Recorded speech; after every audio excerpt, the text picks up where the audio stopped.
오늘도 하나님의 크신 사랑과 은혜가 하나님의 사랑 영락교회와 성도님들 가운데 함께하기를 소망합니다. 오늘 하나님께 저희 가운데 주시는 말씀은 이사야 64장부터 66장까지의 말씀입니다. 이사야 64장 1절에서 12절에 이사야는 이사야 63장에 이어서 하나님의 백성을 향해서 중보 기도를 하고 있습니다. 이사야는 하나님의 강림을 간구하면서 하나님의 백성의 죄악을 고백하고 하나님의 백성에게 하나님의 자비와 긍휼을 허락하시기를 간절히 간구하고 있습니다. 이사야는 기도합니다. 이사야 64장 8절에서 9절까지의 말씀입니다. 그러나 여호와여, 이제 주는 우리 아버지시니이다. 우리는 진흙이요 주는 토기장이시니 우리는 다 주의 손으로 지으신 것이니이다. 여호와여, 너무 분노하지 마시오며 죄악을 영원히 기억하지 마시옵소서. 구하오니 보시옵소서, 보시옵소서. 우리는 주의 백성이니이다. 하나님께서는 이에 응답하시어 이사야 65장에서 이 모든 심판의 원인은 이스라엘 백성이 죄악 가운데 있음을 말씀하고 계십니다. 그리고 하나님께서는 구하지 아니하는 자에게 물음을 받으신, 찾지 아니하는 자에게 찾아냄이 되신 하나님이 되심을 이사야에게 말씀하고 계십니다. 이어서 하나님께서는 이스라엘 백성이 죄악 가운데에서도 하나님의 종들을 보존하시며 남기실 것임을 분명히 말씀하고 계십니다. 그리고 이사야 65장 17절 이하에는 새하늘과 새 땅의 임재와 이로 인해서 이전 것은 잊혀지고 새로 임하게 될 하나님의 성산에서는 해함도 없고 상함도 없을 것이라는 것을 분명히 말씀하고 계십니다. 이사야 65장 24절에서 25절까지의 말씀입니다. 그들이 부르기 전에 내가 응답하겠고 그들이 말을 마치기 전에 내가 들을 것이며 이리와 어린 양이 함께 먹을 것이며 사자가 소처럼 짚을 먹을 것이며 뱀은 흙을 양심으로 삼을 것이니 나의 성산에는 해함도 없겠고 상함도 없으리라. 여호와께서 말씀하시느니라. 이사야 66장에는 거짓되고 형식적인 종교생활을 비판하면서 여호와를 경외하고 그 이름으로 인하여 핍박받는 자들을 구원하시고 위로하시며 여호와께서 불 가운데 임하셔서 거짓된 자들을 심판하시고 모든 민족이 영원히 하나님을 경외하게 되고 패악한 자들은 꺼지지 않는 불 가운데서 심판받게 될 것임을 선포하고 있습니다. 이사야 66장 22절에서 24절의 말씀입니다. 내가 지을 새 하늘과 새 땅이 내 앞에 항상 있는 것 같이 너희 자손과 너희 이름이 항상 있으리라. 여호와의 말이니라. 여호와가 말하노라. 매월 초하루와 매 안식일에 모든 혈육이 내 앞에서 나와 예배하리라. 그리 나가서 내게 패역한 자들의 시체들을 볼 것이라. 그 벌레가 죽지 아니하며 그 불이 꺼지지 아니하여 모든 혈육에게 가증함이 되리라. 아멘. 오늘로 이사야의 말씀을 마치게 됩니다. 하나님께서 이사야를 통해서 주신 말씀을 통해서 하나님께서 사랑하실 영락교회와 성도들을 하나님의 공의와 정의로 이끄시며 우리를 하나님의 심판이 아닌 오늘 이사야 66장의 말씀처럼 새하늘과 새 땅에 영원한 복 가운데 인도하시고 오늘 영락교회와 성도와 그의 자손이 하나님 앞에서 영원히 하나님의 복된 백성이 되어서 하나님의 복을 받아 누리는 우리의 삶이 되기를, 영락교회와 성도님들이 되기를 주님의 이름으로 간구합니다. 성도 여러분 안녕하십니까? 7월 31일 토요일이 되었습니다. 오늘로써 한 달이 마무리됩니다. 7월 한 달 동안 많이 덥고 코로나 때문에 힘드셨죠. 그러나 하나님께서 말씀을 통해 이 주간에 우리를 위로해 주셨습니다. 이제 내일이 8월의 첫날이고 또 첫 주일이기도 한데 비록 온라인 예배로 드리지만 오늘 잘 준비하셔서 하나님께 영광스러운 예배를 올려드리시기를 부탁을 드립니다.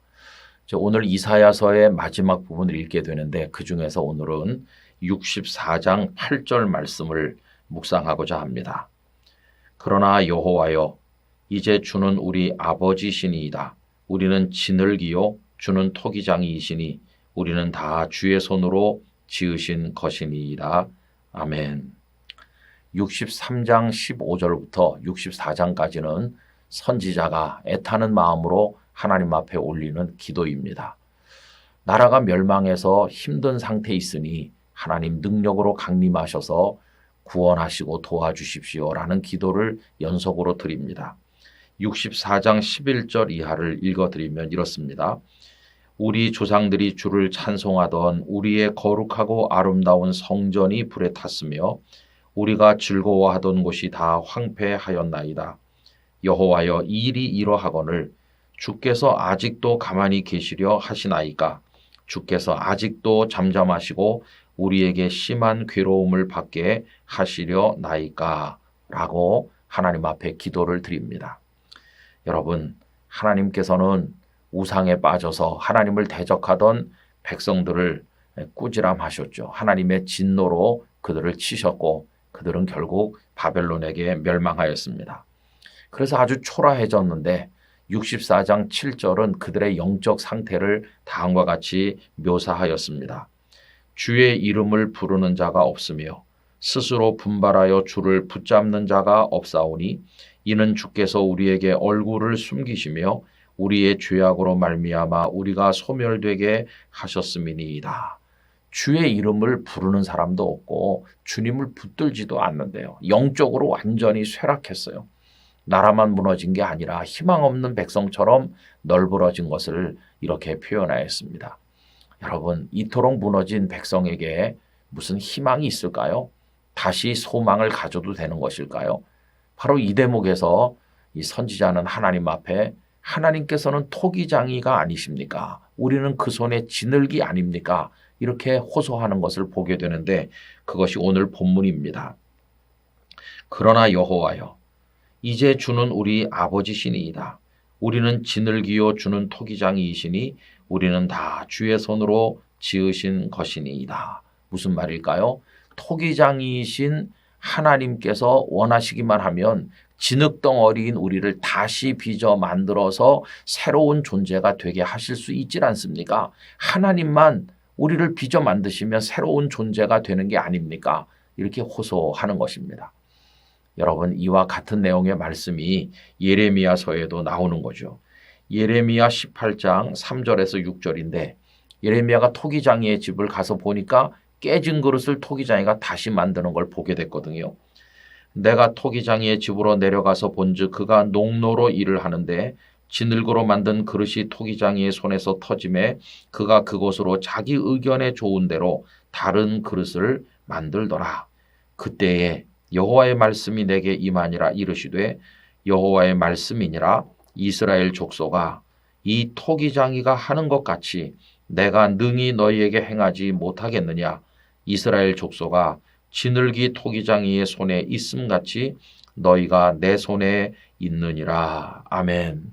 여러분, 우리가 아무리 망가지고 희망 없는 존재처럼 추락하고 우리가 죄 가운데 있다고 할지라도 우리가 진흙덩어리로 하나님께 우리를 맡길 때 하나님께서는 토기장이로서 다시 빚어서 새 사람 만드신다는 거예요. 희망이 없는 게 아니죠. 하나님의 손에서 빚어 만들어지면 되는 겁니다.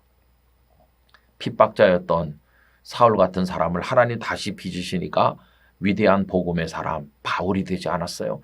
이 하나님의 새롭게 빚어 만드시는 손길이 오늘 우리 존재 속에 역사하기를 바라고 희망 없어 보이는 한국 교회를 새로 빚어 만드시고 이 나라 이 백성을 하나님께서 다시 빚어 만들어 주시기를 원합니다.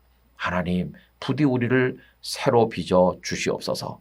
오늘의 기도입니다. 다 같이 기도하겠습니다.